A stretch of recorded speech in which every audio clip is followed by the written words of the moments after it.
사연을 통해 각박한 세상 속 따뜻한 하루가 되시길 바라는 감동 시작입니다. 구독과 좋아요는 영상 제작에 큰 힘이 됩니다. 영상 수익은 불우이웃에 기부되니 끝까지 시청 부탁드립니다. 서울역에 있는 외국인 관광객 도움센터. 10명이 넘는 외국인 여성들이 도움센터의 한국인 직원에게 격앙된 목소리로 질문을 건네고 있습니다. 하지만 한국인 직원은 단호히 손을 들어 보이며 안 된다는 제스처를 취하는데요. 그런데 바로 그 순간 무리와 떨어져 있던 한 외국인 여성이 다급히 동료들을 부르더니 뭔가를 바라보며 손가락질을 합니다. 동료의 손가락이 향하는 곳을 마주한 외국인 여성들은 화들짝 놀라며 다리에 힘이 풀린 듯 서울역 바닥에 주저앉아 큰 한숨을 내쉬는데요. 과연 한국을 방문한 미국 여자 카레이서 팀은 서울역에서 무슨 일을 겪은 것일까요? 안녕하세요. 저는 미국에서 몇 없는 여성 카레이서로 활동하고 있는 메타라고 합니다. 얼마 전 저는 팀원들과 함께 최초로 미국 여성부 리그에 출전했으나 4위라는 다소 좋지 못한 결과를 얻게 되어 큰 우울증에 걸리고 말았는데요. 저의 이런 우울한 모습이 신경 쓰이셨는지 저희 여성팀을 총괄 관리해 주시던 단장님께서는 대회에 출전한 여성부 선수 전원에게 위로 휴가를 보내주겠다며 저희를 배려해 주셨고 이왕이면 다른 나라들보다는 한국에서 더욱 얻을 것이 많을 것이라며 뜬금없는 한국행을 제안하셨습니다. 사실 그때까지만 해도 대회에서 좋지 못한 결과를 얻었다는 사실에 어떻게 되든 별로 상관이 없었던 저와 팀원들은 단장님의 총괄 계획 아래 약 2주 동안의 한국 비행기 티켓과 경비를 받게 되었고 한국으로 떠나는 날 직전까지도 한국이라는 나라에 대해 전혀 기대를 하지 않았습니다. 하지만 평소 정규 휴가 기간에도 한국 여행을 몇 번이나 갔다 왔던 동료 모니카는 우울한 저희를 대신해 한국 여행을 가이드하겠다며 손수 나섰고 저는 한국 같은 후진국이 무슨 여행을 할 것이 있냐며 항상 모니카를 놀렸었는데 뜻밖에도 처음 도착한 한국은 저의 이런 상식 자체를 붕괴시키고 말았는데요. 한국의 공항에 도착하고 굉장히 놀랐던 건 바로 인천공항 내부에서 자유롭게 한국어를 사용하는 외국인 관광객들이 상당히 많이 보였다는 사실입니다. 사실 공항은 그 나라의 얼굴이라고 할 수 있을 정도로 국격을 있는 그대로 보여주는 곳인데 신기하게도 인천공항은 다른 나라의 공항들과 달리 한국인들보다는 외국인 관광객들이 훨씬 많이 보였고 심지어 몇몇 외국인들은 한국에서의 여행이 굉장히 익숙한 듯 너무나 자연스러운 한국말을 하며 주위 사람들에게 말을 걸고 있었는데요. 한국에 오기 직전까지만 해도 한국이 요즘 선진국의 선두에 있는 나라라는 모니카의 말을 믿지 않았던 저는 이러한 인천공항의 모습을 보자마자 한국에 대해 큰 착각을 했다는 사실을 깨닫고 말았습니다. 급작스러운 궁금증이 생긴 저는 공항 통로에서 한국말을 하고 있는 외국인들에게 접근해 평소 한국으로 자주 여행을 오는지, 한국은 다른 나라들과 무엇이 다른지 질문을 건넸고 돌아온 대답은 상당히 충격적이었는데요. 미국에서 왔다던 한 외국인 관광객은 자신의 이번 한국 여행이 7번째라고 말하며 다른 나라들보다 훨씬 안전하게 여행을 할 수 있는 나라는 전 세계에서 유일하게 한국뿐이라며 해외여행은 오직 한국으로밖에 갈 곳이 없다는 충격적인 말을 했고 실제로 인천공항 내부에는 어린아이들이나 학생들마저 따로 뛰어다니며 놀고 있을 정도로 굉장히 안전해 보였습니다. 미국에서는 아이 혼자 버스를 타거나 공항에 있는 것은 상상도 할 수 없는 일인데 한국은 치안의 시스템에 있어서 얼마나 안전한지 가늠이 되지 않을 정도로 범죄의 위험성 자체가 공항에서 보이지 않았죠. 심지어 옆에 있던 또 다른 외국인 관광객은 길거리에서마저 무료 와이파이를 사용할 수 있는 나라는 아마 한국밖에 없을 것이라며 정말 믿기 힘든 설명을 이어나갔고 저는 한국에서 무료 와이파이가 굉장히 평범하다는 말에 큰 충격을 받고 말았습니다. 곧바로 휴대폰의 와이파이를 확인해 본 저는 인천공항 내부에서마저 와이파이가 무료로 제공되고 있는 모습에 정말 눈을 의심하고 말았고 저의 당황한 반응을 확인한 외국인 관광객들은 한국이 이렇게나 좋은 나라라며 저에게 좋은 한국 여행이 되기를 바란다며 자리를 떠나더군요. 옆에서 저의 모습을 지켜보고 있던 모니카는 좁은 나라인 미국에서만 갇혀있을 것이 아니라 한국 같은 선진국의 넓은 시야를 배워야만 우울증을 탈출할 수 있을 것이라는 말을 했고 지금부터는 자신이 여행 가이드를 해줄 테니 빨리 따라오라며 공항 지하도를 내려가더군요. 송도라는 도시로 가야 된다던 모니카는 저와 팀원들에게 버스를 타러 가자고 했고 저는 순간 모니카의 말에 당황할 수밖에 없었는데요. 일반적으로 미국의 공항에서는 다른 도시로 이동을 하려면 대부분 택시를 타거나 차를 가지고 있는 다른 친구를 불러야만 공항을 빠져나갈 수 있을 정도로 교통이 열악한데 모니카는 이미 인천공항에 자신이 예약한 버스가 대기하고 있는 상태라는 황당한 말을 했기 때문입니다. 심지어 미국에서는 공항에서 다른 도시로 가는 택시비가 하루 호텔비와 맞먹을 정도로 너무나 비싸서 보통 가족을 불러서 공항을 빠져나가는데 한국은 그런 수고스러움이 전혀 필요 없는 교통 인프라가 이미 공항과 완벽하게 교류되고 있었는데요. 모니카의 말대로 공항 출구에는 승객들의 탑승을 기다리는 대형 버스 수십 대가 출발 대기를 하고 있었고 저는 정말 처음 보는 크기의 버스에 상당히 당황하고 말았습니다. 미국에서는 대부분의 버스가 너무 낡아 있거나 더러운 경우가 많아서 탑승 자체가 싫어질 때도 있는데 놀랍게도 한국의 버스는 내부의 쾌적한 상태는 물론 버스 내부에 개인 냉장고까지 제공되고 있어서 시원한 물을 마시는 것도 가능했는데요. 심지어 한 팀원은 버스 좌석에 영화 스크린이 있다며 기겁하는 반응을 보였고 저는 앞쪽 천장에 설치되어 있는 거대한 영화 스크린에 이것이 정말 버스가 맞나라는 생각마저 들 정도였습니다. 항상 불편하고 더러운 냄새가 났던 미국의 버스와 달리 한국인들에게는 이렇게나 부유하고 쾌적한 삶이 평범한 일상인 듯 대부분의 한국인들이 자연스럽게 좌석에 기대 냉장고에 물을 꺼내 마시며 영화를 관람하고 있었고 저는 살면서 이렇게 편안한 버스는 처음이라 정말 감탄사가 나올 정도였는데요. 또한 버스 내부에는 미국에서는 단 한 번도 경험해보지 못했던 시원한 에어컨까지 나오고 있었고 저는 결국 참을 수 없는 궁금증에 옆자리 한국인에게 한국의 버스는 원래 이렇게 에어컨과 난방을 잘해주냐면서 놀랍다는 너스레를 떨고야 말았습니다. 하지만 한국인 승객분은 작은 미소만을 보이며 버스의 에어컨은 개인이 조절할 수 있도록 조절기까지 외부에 있으니 더욱 편하다는 설명을 더해주셨고 저는 한국이 이렇게나 부자였나라는 생각이 들더군요. 약 1시간 정도 버스를 타고 가니 저희가 하차를 하게 될 송도라는 도시의 하차벨 알람 소리가 들려왔고 모니카는 곧바로 내릴 준비를 하자며 짐은 그대로 놔둬도 되니 몸만 내리라는 황당스러운 말을 했습니다. 목적지에 도달했는데 짐은 놔두고 가라는 모니카의 말에 저는 그게 대체 무슨 헛소리냐며 살짝 짜증이 났고 모니카의 말은 무시한 채 저의 짐을 챙겨 내릴 준비를 하고 있었는데요. 그런데 바로 그 순간 버스가 정차하더니 운전을 해주시던 한국인 기사분께서는 승객들에게 전자패드를 나눠주시며 무언가를 적으라고 하셨고 저는 나눠준 패드의 화면을 본 순간 눈을 의심할 수밖에 없었습니다.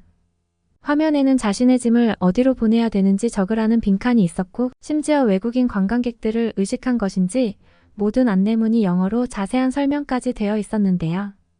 저는 살면서 버스에서 짐을 목적지로 보내준다는 서비스가 있다는 것을 단 한 번도 들어보지 못했기에 모니카의 대체 이게 뭐냐며 호들갑들 떨었고 돌아온 모니카의 대답은 충격적이었습니다. 모니카는 인천공항과 연결되어 있는 도시 이동버스는 관광객들의 짐을 숙박시설로 보내주는 서비스가 운영되고 있다며 모든 비용이 무료라고 했고 심지어 도착하는 시간까지 정확히 지정할 수 있다는 놀라운 설명을 해주더군요.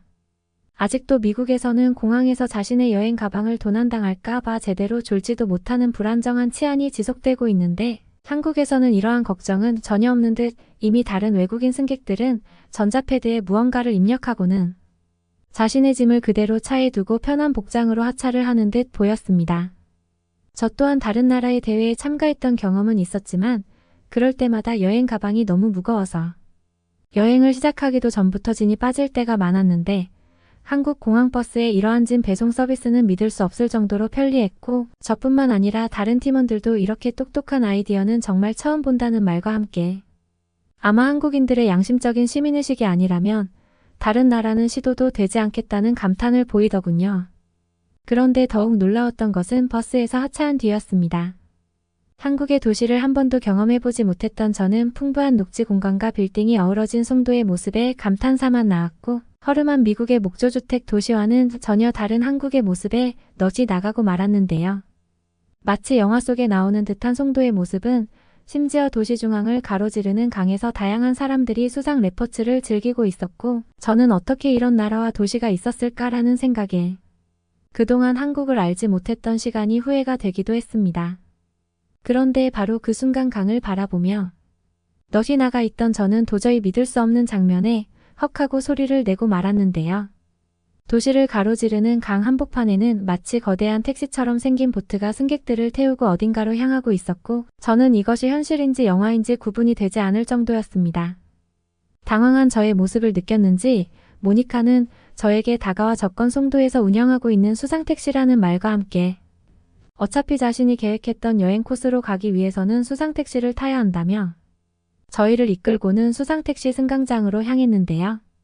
사실 미국의 중심 도시에는 공원이 있는 경우가 거의 없고 아주 약간의 공원 벤치만 있어도 노숙자들의 쉼터로 사용되고 있어서 이러한 자연의 여유를 느낄 공간 자체가 없는데, 한국의 송도는 말로만 들어오던 수상택시가 운영되고 있는 모습에 저뿐만 아니라 다른 동료들도 큰 충격을 받은 듯 보였습니다.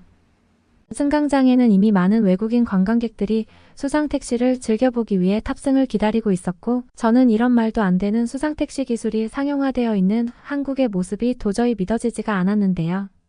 하지만 모니카는 실제로 송도에 수상택시는 관광객들 뿐만 아니라 교통수단으로서의 역할도 함께 가지고 있다며 택시 본연의 가치를 잘 살린 이동수단이라고 했고, 다른 나라들보다 훨씬 쾌적하고 빠르게 이동하는 한국의 수상택시는 그 어떤 나라에서도 경험해 볼 수 없다고 했습니다. 심지어 더욱 놀라웠던 것은 수상택시의 가격이었는데요. 미국에서는 일반적인 도로에 택시를 한 번 타려고 해도 기본적인 요금이 5만 원 이상이 나올 때가 많은 것은 물론, 운전면허가 없는 사람들이 불법으로 택시를 모는 경우가 많아 이용 자체가 꺼려지는 것이 현실인데, 충격적이게도 한국의 수상택시는 한 사람당 4,000원 정도면 탑승할 수 있었기 때문입니다. 심지어 외국인 관광객들의 탑승이 꽤 많은 것인지 송도를 한 바퀴 돌며 관광 가이드까지 해주는 수상택시 여행 상품은 오직 한국에서만 경험할 수 있는 신기한 여행 상품이었고, 저는 이렇게 살기 좋은 나라가 있었다는 사실에 한국으로 이민이 오고 싶을 정도였어요.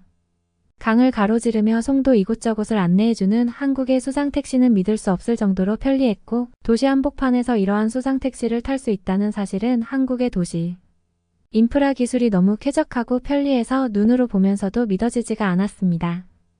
그런데 30분 정도 수상택시를 즐긴 뒤 모니카의 안내를 따라 택시에서 하차하게 된 저는 눈앞의 광경에 또 한 번 깜짝 놀라고 말았는데요.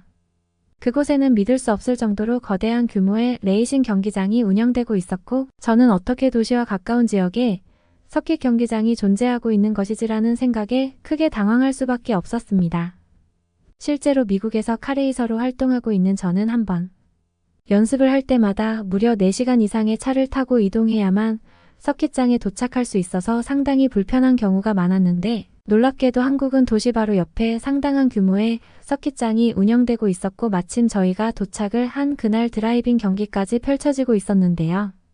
모니카는 이렇게 도시와 서킷장이 가까우면 훈련을 하기에도 너무 편할 것이라며 한국의 도시가 왜 살기 좋은지 직접 서킷장으로 안내해 주었고, 저는 거주지의 도시 바로 옆에 이러한 문화생활시설 인프라가 상당히 많은 한국의 모습에 큰 매력을 느끼고 말았습니다. 서킷센터의 드라이버 자격증을 보여주니 실제 주행도 가능하다고 했고, 저와 팀원들은 오랜만에 느껴보는 편안한 주행에 우울했던 마음마저 싹 사라지더군요. 약 1시간 정도의 주행을 즐겼음에도 서킷장과 호텔은 수상택시로 10분 정도상의 거리에 있어서 상당히 가까웠고, 미국에서처럼 훈련하고 난 뒤에 거리 이동 피로감이 전혀 없어서 더욱 좋았습니다. 그런데 모니카의 안내에 따라 저희가 머무를 숙소에 들어간 순간 저는 무언가 잘못됐다는 생각에 상당히 당황스러웠는데요. 저희가 머무를 숙소의 바닥은 마치 목욕탕처럼 뜨거운 열이 나오고 있었고, 살면서 단 한 번도 느껴보지 못한 난방 방식에 저와 팀원들은 이게 정말 괜찮은 것이 맞냐며 급히 모니카를 찾았습니다. 그런데 바로 그 순간 모니카는 바로 이게 한국의 난방 방식인 온돌이라며 아직 저녁이 되면 쌀쌀한 날씨이니 미리 온돌을 틀어놨다고 했고, 저와 팀원들을 보고는 얼른 들어와서 바닥에 누워보라며 손짓을 하더군요. 처음에는 바닥에 눕는다는 것이 이해가 되지 않았지만 한국 문화에 꽤 익숙했던 모니카였기에 저와 팀원들은 곧바로 겉옷을 벗고 바닥에 누워보았고, 그 순간 엄청난 경험을 하고야 말았습니다. 뜨거운 줄만 알았던 온돌 바닥은 오히려 바닥에 들어누우니 온몸에 근육이 풀리는 기분이 들었고, 심지어 평소 주행 연습으로 굳어있던 어깨와 허리의 통증까지 완전히 사라지는 신기한 경험을 할 수 있었는데요. 한번 드러눕고 있으니 일어나기 싫을 정도로 따뜻한 기운은 온몸을 지배했고 저는 한국인들의 난방 방식인 온돌이 이렇게나 좋은 줄 몰랐다며 당혹스러움을 드러냈습니다. 옆을 보니 이미 다른 팀원들도 땀을 흘리며 저마다의 근육통 피로를 풀고 있었고 심지어 모니카는 오히려 땀을 내고 온돌에서 자야 몸이 건강해진다며 이불까지 덮어주더군요. 또한 더욱 신기했던 것은 바로 숙소 내부에 있던 전자제품들이었습니다.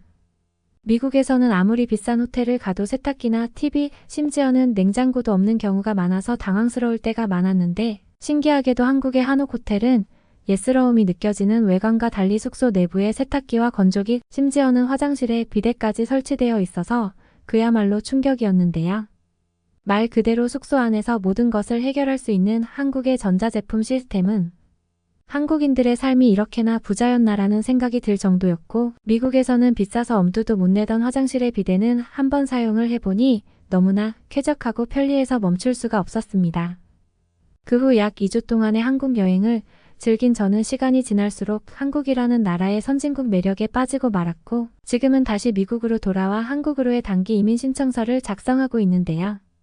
살면서 수상택시를 직접 경험해본 나라는 한국이 처음이었기에 저는 오늘도 한국에서 사는 한국인들을 부러워하며 따뜻한 온돌 바닥이 벌써부터 그리워지고 있습니다. 갑작스럽게 한국으로 파견을 갔던 스웨덴인 4명이 있습니다. 그들은 한 팀으로 시작했지만 3대1로 갈라져 다른 길을 걷게 되는데요. 인간은 서양식 집에 거주하는 게 옳다며 호텔로 향했던 팀장은 4개월 동안 힘든 시기를 보냈지만 한국의 아파트로 향했던 나머지 3명은 천국을 경험하게 되죠. 그리고 그들이 스웨덴으로 돌아갔을 때 극명하게 갈리는 입장 차이도 있었습니다. 오늘의 재미있는 사연 만나보시죠. 저는 스웨덴에 거주하고 있는 평범한 직장인 깐느라고 합니다. 스웨덴의 한 엘리베이터 기업에 근무하고 있으며 최근에 우연한 기회로 한국에 출장을 다녀오게 되었습니다. 너무나 추운 겨울에 출장을 왔던 저와 동료들은 4개월간의 프로젝트를 마치고 스웨덴으로 돌아왔습니다. 처음에는 힘들고 기피하는 출장길에 맥이 빠져있던 저와 동료들은 한국에 다녀오고 마치 회춘한 것 같은 기분이 들었습니다. 저뿐만 아니라 같이 한국에서 근무했었던 스웨덴 동료들도 한국에서의 경험이 잊혀지지 않아 한국에서 회춘을 경험했던 저희의 이야기를 글로 남겨볼까 합니다. 글의 제목이 한국에 갔더니 회춘하고 온 이야기인데 성적인 의미는 아니니까 혹시라도 오해하고 이 글을 클릭하셨다면 뒤로 가기를 눌러주세요. 그 추웠던 한국의 혹독한 겨울에 저와 동료들은 온돌이 아니었다면 이렇게나 한국이 매력적이라며 글을 쓰지 못했을 수도 있습니다. 물론 한국의 다양한 장점들이 많고 온돌 시스템은 장점들 중 하나에 불과하지만 제가 특히 온돌에 대해서 강조드리는 이유가 너무나 인상 깊었던 경험이기 때문입니다. 저희가 온돌에 푹 빠지게 된 경험에 대해서 이야기를 해보려 합니다. 추운 겨울 한국의 강원도에 큰 공사가 있어서 지도 및 감사 업무를 하기 위해 본사 차원에서 팀이 꾸려져 한국에 파견이 되었죠. 강원도라는 지역이 한국에서는 외진편에 속했기 때문에 4달간 장기 체류해야 하는 저희 직원들은 호텔에서 묵을 생각이었지만 4달이라면 아파트라고 불리는 곳에서 생활을 하는 게 더 편할 거라는 한국 사람들의 조언에 따라서 호텔에 일주일 정도만 숙박한 뒤 제가 한국의 부동산을 통해 아파트를 직접 알아보고 방 3개에 화장실 2칸짜리 아파트를 3인 1실로 사용하면 딱 좋겠다는 생각을 해서 단기 임대라는 계약을 하고 집을 빌렸습니다. 오히려 호텔보다 비용이 아주 저렴했고 동료들도 뻔한 호텔보다는 한국의 가정집에 살아보는 게 더 좋겠다며 기대하기도 했습니다. 그럼에도 불구하고 호텔처럼 혹시나 무슨 일이 생기면 도움을 받을 수 있는 직원이 상주에 있는 것은 아니라 걱정하는 사람도 있었지만 결국 한국 아파트에서 생활하기로 했습니다. 끝까지 호텔 생활을 고집하셨던 팀장님은 혼자 호텔에 남기로 하고 말이죠. 오히려 팀장님 제외 다른 동료 3명이서만 지낼 수 있어서 내심 편하기도 했죠. 건축된 지 20년이 되었다는 아파트는 밋밋한 외관 디자인의 건축적인 감각은 전혀 없게 생겼지만 호텔보다 넓은 공간과 먼지 많은 카페 바닥이 아니라서 더 쾌적한 것 같았습니다. 그리고 입주하며 보일러라는 시스템에 대해서 부동산 사장님이 알려주셨는데 따뜻한 물을 사용하거나 난방을 할 때 사용하면 된다고 설명을 들었습니다. 처음 보는 시스템이었지만 간단한 버튼 조작으로 어렵지 않게 숙지할 수 있었습니다. 그리고 가장 독특했던 것은 라지에이터 난방이 아니라 바닥 자체가 난방 기능을 한다고 말씀하시더군요. 처음 보는 방식에 다들 신기해했고 사장님께서는 이번 겨울이 특히 춥다며 상시 난방을 해놓고 살면 된다고 하시며 보일러 온도를 23도로 맞춰주시고는 그냥 겨울 내내 건들지 않으면 될 거라고 하셨습니다. 그렇게 보일러를 작동시켜 놓고 사장님은 간단한 생활 팁 몇 가지를 조언해 주신 뒤 돌아가셨죠. 그렇게 저희 일행은 방을 각자 하나씩 잡고 짐을 풀고 정리를 하기 시작했습니다. 처음에는 입김까지 나는 듯했던 방이 서서히 온도가 올라가더니 나중에는 입고 있던 외투가 더워지기 시작했습니다. 그리고 나중에는 스웨터까지 벗어야 했죠. 스웨덴에서는 집에 난방을 작동시켜놔도 반드시 겨울에는 긴팔 스웨터나 니트를 입고 있어야 했는데 마치 한여름같이 더운 분위기가 연출되었습니다. 당연하겠지만 회사 동료들끼리 생활하는데 속옷만 입고 있을 수도 없는 노릇이었죠. 반팔 티셔츠나 반바지가 있다면 좋겠다는 생각을 했습니다. 이 생각은 저뿐만 아니라 아파트에 입주한 동료들도 같은 생각을 하고 있다는 걸 알았습니다. 당장 차를 타고 1시간 넘는 거리의 대형마트로 향했죠. 집안에서는 너무나 더워서 밖에 날씨가 따뜻해진 것인가라는 생각도 했지만 차를 타기 위해 밖으로 나온 저의 일행은 여전히 추운 날씨에 오들오들 떨었습니다. 마트에 가서 이것저것 필요한 생필품과 가장 중요한 반팔 반바지 등 편한 옷을 몇 벌씩 구매했습니다. 다시 집으로 돌아왔을 때 현관문을 열자마자 느껴지는 따뜻한 온기는 너무나 행복했습니다. 다들 외투를 벗고 옷을 갈아입었죠. 그리고 집주인분이 옵션으로 제공해준 침대는 하나뿐이었기 때문에 바닥에 깔 수 있는 이불을 준비해 주신다고 하셨고 허리가 좋지 않다는 동료에게 침대를 양보하고 저는 두꺼운 솜이불을 깔고 바닥에 누워서 잠을 청했습니다. 눕자마자 느껴지는 따뜻한 기운과 포근함에 정신 못 차리고 숙면을 취했습니다. 1초 정도 눈을 감았다가 떴다는 생각을 했는데 이미 해가 방 안으로 들어와 있었고 동료들이 출근 준비를 하는 소란스러운 소리도 들렸습니다. 살면서 이렇게나 깊게 잠을 잔 적이 있나 싶을 정도로 정말 잘 잤습니다.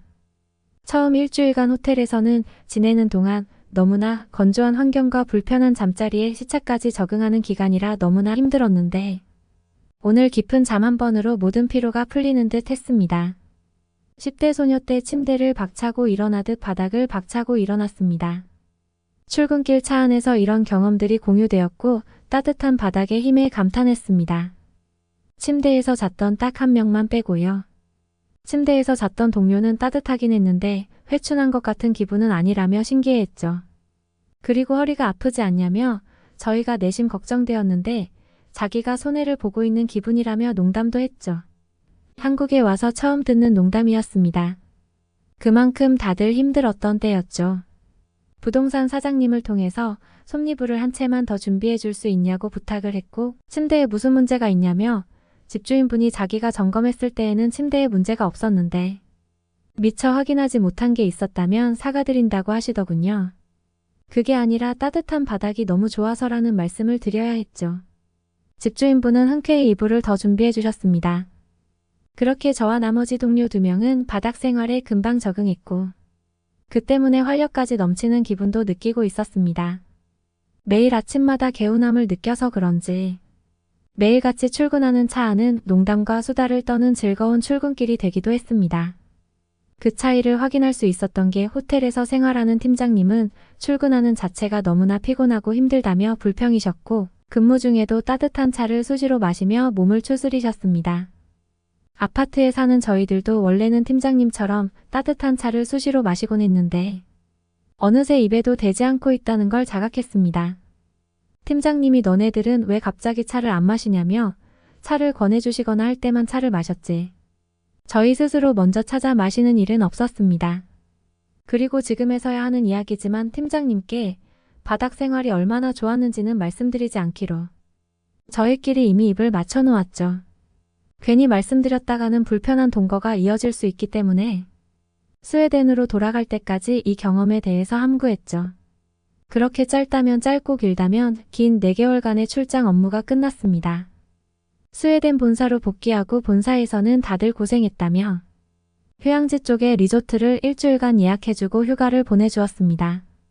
팀장님은 힘들고 지겹던 한국 프로젝트가 끝났다며 한국 생활에 대해서 부정적으로 이야기하셨지만 저희는 휴양지에 건조하고 추운 리조트에 꼭 가야 되는 거냐며 오히려 고개를 절레절레 저었습니다. 팀장님은 자신들의 가족을 데리고 리조트에 가셨고 저와 제 동료들은 주변 친구나 친척에게 그 리조트 사용권을 양도해주고 집에서 그냥 휴식을 취했던 뒤이야기도 있습니다. 혹시라도 한국에 여행을 가시는 분이 계시다면 저는 자신있게 온돌 시스템을 경험해보시라는 말씀을 드리고 싶습니다. 너 같은 길치가 어떻게 해외여행을 가려고 그래? 심지어 한국은 유럽도 아니잖아. 안녕하세요. 저는 오스트리아에서 살고 있는 대학생 미나예요. 저는 평소 엄청난 길치라서 친구들과 어디에서 만나기로 하면 1시간씩 먼저 나가서 미리 길을 찾아야만 했는데요. 제가 다니고 있는 대학교 캠퍼스 안에서 길을 잃어서 수업 시간이 늦었던 적이 한두 번이 아닐 정도예요. 요즘에는 스마트폰만 있으면 길을 쉽게 찾을 수 있다고들. 하지만 오스트리아의 경우 길이 제대로 되어 있지 않은 곳도 많다 보니 지도만 들고 다녀서는 어디가 어디인지 알기 어려워요.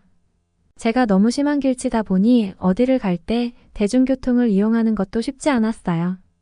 아마 길치인 분들은 대부분이 공감하실 것이라고 생각되는데 단순히 길을 잘 못 외우는 것이 아니라 방향 감각도 떨어지고 지금 제가 서 있는 곳이 어딘지도 제대로 몰라서 길을 못 찾는 거라서요. 그러다 보니 저는 동네에 있는 마트에도 혼자서 찾아가기 어려울 정도였고 이런 모습을 보면서 부모님께서도 걱정을 하셔서 빨리 운전면허를 딸 것을 권유하셨습니다. 그래도 차를 가지고 다니면 내비게이션을 이용해서 목적지에 갈 수 있으니까. 그렇게 제가 사는 동네에 자주 가는 장소들은 차를 가지고 이동하거나 아니면 길을 잘 아는 친구나 가족들과 함께 다니면 되니까 큰 문제는 없었어요. 만약 그곳에서 길을 잃는다 해도 시간이 좀 오래 걸릴 뿐이지 결국은 어떻게든 찾아갈 수 있었습니다. 하지만 문제는 낯선 장소에 갈 때였습니다. 제가 살고 있는 동네를 벗어나서 다른 곳에 가야 할 때면 저는 차와 내비게이션 없이 이동하는 것이 무서웠습니다. 혹시라도 그곳에서 길을 잃으면 어떻게 할지 너무 신경이 쓰였습니다. 저를 도와줄 수 있는 사람도 없었고 그러면 결국 경찰이나 다른 사람들에게 길을 물어봐야 하기 때문이죠. 이런 걱정들로 인해 저는 대학생이 될 때까지 해외여행을 혼자서 다녀본 적이 없었습니다. 주변 친구들이 배낭여행을 떠나거나 해외로 여행을 다녀온 이야기를 들으면 너무 부러웠지만 저는 혼자서 갔다가 언어도 잘 통하지 않는 장소에서 길을 잃어버리게 될까 걱정이 되었기 때문이죠. 그래서 여행도 주로 국내로만 다녔고 혼자서 가기보다는 친구들과 같이 다녔습니다. 사실 저는 K-팝과 한국 가수들을 너무 좋아해서 한국이라는 나라에 한번 가보고 싶었습니다. 하지만 여행을 떠난다는 것은 너무 어려운 일이었기에 그냥 드라마를 보거나 뮤직비디오를 보는 등에 만족하고 있었습니다. 그리고 가끔 오스트리아에 방문해서 콘서트를 여는 제가 좋아하는 가수들의 공연을 가면서 최대한 만족하려고 노력했습니다. 하지만 그렇게 한국 문화에 대한 관심이 커지기 시작하면서 꼭 한 번은 가보고 싶다는 생각을 갖게 되었습니다.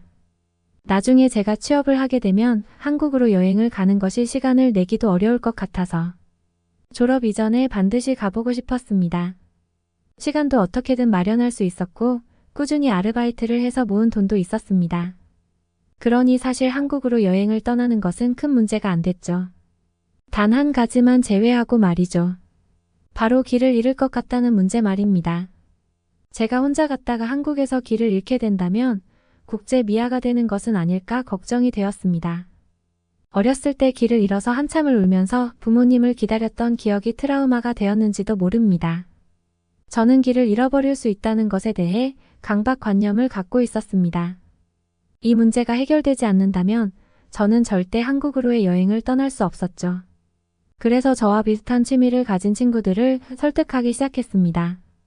주변에 한국을 좋아하는 친구들이 많았고 그들 역시 한 번씩 한국에 직접 가보고 싶다 이야기했으니 누군가 한 명쯤은 여행 메이트가 있을 것이라 생각했습니다.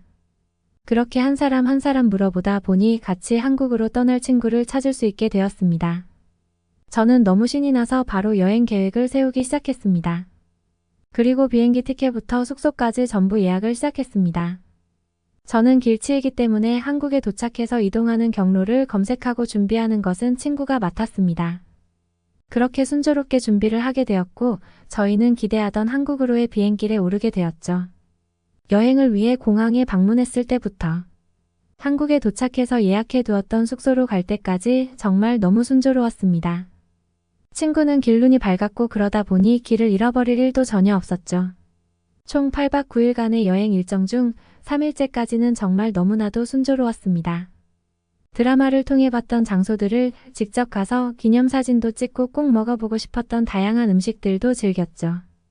그리고 용기를 내서 한국으로 여행을 온 것은 정말 잘한 선택이라고 생각하면서 뿌듯했습니다. 하지만 너무 순조로웠던 탓인지 내심 불안한 마음이 있었습니다. 그럴 때가 있잖아요. 너무 순조로워서 오히려 불안한 건 말이죠. 그리고 그 불안한 마음은 현실이 되었습니다. 사흘째 친구와 함께 서울에서 지하철을 타고 종로로 가는 도중이었습니다. 저는 지하철역에 가다가 주변에 있는 아기자기한 액세서리들을 보면서 한눈을 팔게 되었습니다. 그리고 친구는 길을 잃지 않으려고 자신이 메모해온 것을 보면서 계속해서 앞으로 걸어갔습니다. 당연히 제가 잘 따라오고 있을 것이라고 생각하고 말이죠. 하지만 너무 안심을 하고 있어서였는지 평소라면 길을 잃을까봐 걱정이 되어서 동행자한테 꼭 달라붙어서 다녔을 텐데 일행을 놓치고 말았습니다. 한참을 액세서리를 구경하다가 옆을 보니 당연히 있을 줄 알았던 친구가 없었죠. 그리고 저는 잠시 패닉에 빠졌습니다. 그리고 길을 잃었다. 친구와 떨어지게 되었다는 점을 깨닫게 되었죠. 처음에는 어떻게 해야 할지 너무 막막했습니다. 언어도 안 통하고 처음 와보는 장소라는 점이 너무 무서웠죠. 그렇게 한참을 그 자리에 서 있다가 여행을 오면서 친구와 했던 이야기가 기억났습니다. 서울은 웬만한 곳을 모두 지하철이나 버스를 이용해서 갈 수 있다는 이야기가 말이죠. 그러니 우리는 이동이 편리하게 최대한 지하철역 근처에 숙소를 예약하기로 했습니다. 그리고 만약 중간에 길을 잃게 되면 주변 사람들한테 물어봐서 숙소에서 만나기로 약속했었죠. 지금 와서 생각하면 친구는 아마 제가 혼자 길을 잃게 될 것을 걱정한 것 같았습니다. 저랑 너무 친하다 보니 평소에 길을 얼마나 잘 잃어버리는지 알고 있던 친구였습니다. 그날 저녁에 예약되어 있던 숙소는 홍대역에 위치해 있었습니다. 서로 연락을 할 수 있는 방안도 없던 상태라서 저는 친구와 미리 이야기했던 것처럼 바로 숙소 앞으로 가기로 했죠. 아마 친구도 저랑 떨어진 것을 눈치챘다면 숙소로 올 것이라 생각했습니다.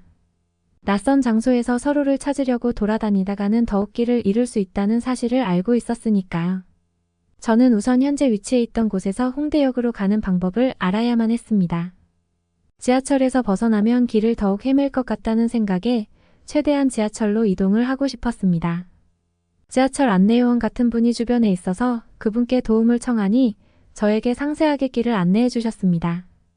현재 있는 위치에서 어떤 역으로 가서 환승을 해야 하는지 알려주셨고 몇 호선을 타야 하는지 알려주셨습니다.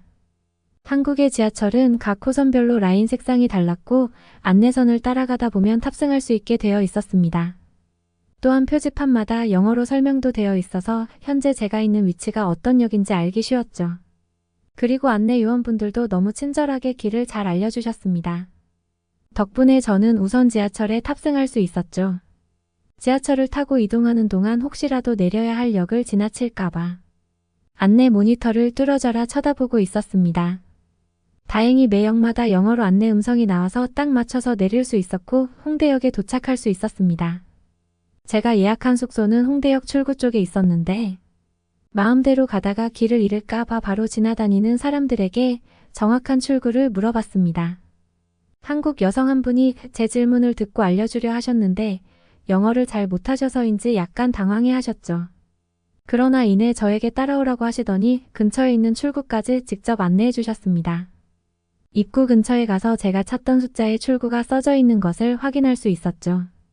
저는 감사 인사를 하고 바로 출구로 나가서 근처에 있는 호텔을 찾을 수 있었습니다. 정말 길을 잃어버렸을 때는 어떻게 하나 걱정했었습니다. 하지만 한국의 지하철이 너무 잘 연결되어 있었고 안내 가이드나 직원분들도 잘 갖춰져 있었습니다. 오면서 길을 물어봤던 사람들도 너무 친절하게 알려주셨죠. 덕분에 저는 호텔에 도착할 수 있었고 다리에 힘이 풀려서 우선 로비 의자에 앉았습니다. 아직 체크인 시간까지 1시간 정도 남아 있었기 때문에 우선 기다리다가 친구가 안 오면 숙소에 들어가 있기로 했습니다. 그렇게 30분 정도 있으니 친구가 호텔 로비로 들어왔습니다. 그리고 저를 보면서 안도의 한숨을 쉬더라고요. 저는 친구한테 잔소리를 엄청 듣게 되었습니다. 그리고 제가 길을 안 잃고 여기까지 온 게 기적이라고 하더라고요. 사실 20년 넘게 산 동네에서도 아직 길을 잃은 저에게 당연한 반응이었습니다. 저도 만약 오다가 길을 못 찾으면 주변에 경찰서라도 가서 도움을 청해야 하나 싶었습니다. 하지만 정말 친구의 말대로 한국은 길 안내가 잘 되어 있고 지하철을 이용해서 서울 어디든 갈 수 있었습니다. 덕분에 저는 길을 잃지 않고 한국 여행 일정을 망치지 않을 수 있었습니다. 그 이후에 저는 조금은 길을 찾는 것에 자신이 생겼습니다. 언어도 잘 통하지 않았지만 한번 길을 잘 찾아왔다는 것 때문인지 어떤 상황이 생겨도 어떻게든 될 것이라는 생각이 들었습니다. 그리고 한 번 더 한국에 대한 애정이 커졌습니다. 영어를 잘 못하는 분들도 저희 도움 요청을 외면하지 않고 적극적으로 도와주시려는 모습이 너무 감동적이었습니다. 처음 한국의 지하철 노선도를 보았을 때 저는 미로인 줄 알았습니다. 수많은 색상의 선들이 꼬여 있는 것을 보면서 어떻게 길을 찾나 신기했죠. 나중에 알고 보니 스마트폰 앱 등을 이용해서 지하철 노선에서 출발역과 도착역을 설정하면 되더라고요. 어디에서 지하철을 타고 어디에서 환승을 해야 하는지까지 다 나오는 것이 신기했습니다. 심지어 빠르게 환승하기 위한 경로까지 나오는 것을 보면서 정말 효율적으로 대중교통을 이용할 수 있는 곳이라는 점이 대단했습니다. 심지어 이렇게 잘 갖추어져 있는 지하철 요금이 상당히 저렴하다는 점이 놀라웠습니다. 환승까지 제공되기 때문에 저는 상당한 비용이 나갈 것이라 생각했는데 말이죠. 이렇게 교통 인프라가 잘 갖춰져 있다는 점에서 저는 한국에 대해서 더욱 호감을 갖게 되었습니다. 그냥 가수가 좋고 드라마가 좋아서 오고 싶었던 곳이 한국이었습니다. 한국이 얼마나 기술적으로 경제적으로 발전한 곳인지에 대해서는 별로 아는 것이 없었죠. 하지만 이번 여행을 통해서 저는 한국이 내가 생각하는 것 이상으로 너무 대단한 나라라는 점을 깨달았습니다. 여행을 마치고 집으로 돌아가면서 저는 다음번에는 한국에 혼자 배낭 여행을 와보고 싶다는 생각을 갖게 되었습니다. 물론 길치였던 제가 길을 다시 잘 찾을 수 있게 된 것은 아니었습니다. 오스트리아에 돌아와서 저는 여전히 동네 마트를 갈 때 길을 헤매고 있습니다. 그리고 차를 가지고 운전해서 가는 것이 아니면 목적지까지 길을 한참을 헤매고 있죠. 버스를 잘못 타는 경우도 여전히 많습니다. 하지만 한국에서는 길을 잃더라도 주변에 물어보고 안내판을 보면서 조금씩 찾아갈 수 있을 것이라 생각이 들어요. 그리고 그 과정조차 너무 소중하고 즐거운 추억이 될 것 같더라고요. 길을 잃었기 때문에 돌아가면서 전혀 계획에도 없었던 장소들을 지나칠 수 있었고 그 경험들은 나중에 꼭 다시 가보고 싶은 장소들을 찾게 해주었습니다. 여행의 매력은 이런 모든 것들을 포함하고 있는 것이 아닐까 싶더라고요. 지금까지 길을 잃을까봐 겁을 내면서 아는 길만 가려 하고 누군가랑 같이 다니려고만 하다 보니 저는 세상을 너무 좁게 보고 있었습니다. 하지만 이번 한국 여행을 통해서 지하철을 이용해서 혼자 여기저기 이동하면서 조금은 갇혀있던 세상에서 나올 수 있었던 것 같습니다. 그래서 저는 지금 다음번에 한국에 여행을 갔을 때 어디를 가볼지 열심히 계획을 세우고 있습니다. 여전히 숙소부터 이동 장소까지 미리 대중교통을 무엇을 타야 하는지 다 검색하고 준비해야만 하는 길치입니다. 하지만 이번에는 친구 없이 혼자서 여행을 가서 길을 잃어버리면 잃어버리는 대로 돌아다닐 계획입니다. 한국은 치안도 너무 훌륭해서 여행객이 혼자 길을 잃는다고 해도 그렇게 위험하지 않을 것 같아요. 그럼 혼자서 계획에도 없던 장소에 가서 그곳 근처에 있는 식당에 들어가서 밥을 먹고 숙소를 예약하는 것도 재미있는 경험이 될 것 같습니다. 한국에서는 직접 운전을 할 수 없고 내비게이션도 이용할 수 없지만 지하철만 이용해서 여행을 다니는 것도 재미있을 것 같아요. 서울 근처에 제가 가고 싶은 모든 곳들은 지하철역으로 연결이 되어 있더라고요. 다음번에는 버스를 타는 것도 도전해 볼 생각입니다. 한국 덕분에 길치라서 겪는 강박관념이 조금은 덜해진 것 같아요. 예전에는 조금이라도 낯선 곳이라면 혼자 다닐 생각이 전혀 안 들었는데 이제는 어느 정도 도전해 보고 싶다는 생각도 들어요. 그리고 제가 사는 동네에도 한국처럼 길 안내가 잘 되어 있으면 얼마나 좋을까 하는 생각도 들었습니다. 저처럼 길을 잘 못 찾는 사람들은 상당히 많을 텐데 말이죠. 이제는 동네에서 돌아다닐 때도 길을 헤매더라도 조금 낯선 길도 가보고 새로운 장소에 혼자 가보는 것도 도전해 봐야겠습니다. 여러분은 어떻게 보셨나요? 응원과 격려의 한마디씩을 댓글로 남겨주시기 바랍니다. 사연자분께 전달해 드리겠습니다. 저희 감동시작은 실제 사연 제보를 받고 있습니다. 채택되신 분께는 선물도 드리고 있습니다. 저희의 사연이 여러분의 하루에 작은 힘이 될 수 있었으면 좋겠습니다. 감동적인 사연을 주변 사람들에게 공유하고 함께 이야기 나눠보세요. 끝까지 시청해주셔서 감사합니다. 더욱더 좋은 영상으로 찾아뵙겠습니다.